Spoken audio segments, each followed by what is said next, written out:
Hello everyone, this is Santosh. I'm using Vanar indicator since I think more than 2 months, and earlier I was using Ravan as well. So both indicators are working really well for me. I think signals are really good. Sometimes it's not that perfect, but you'll have to understand the trend to use this indicator very nicely.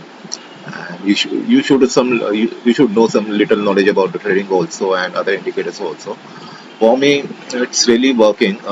Like CPR is working really nice for me.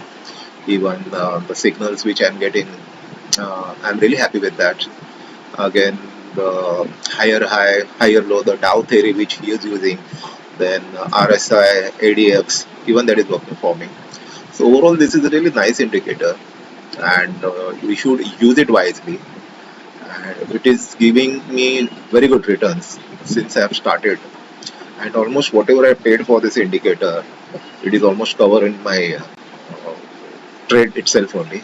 So I will encourage people to use this indicator, and any updates if you require, you can talk to Akash, and he is doing really hard work because I think his backend team is really talented. They are really working hard on it. I wish he can update more so that people can benefit from this indicator.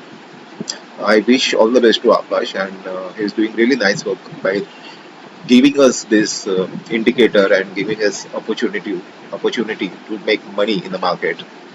Thank you.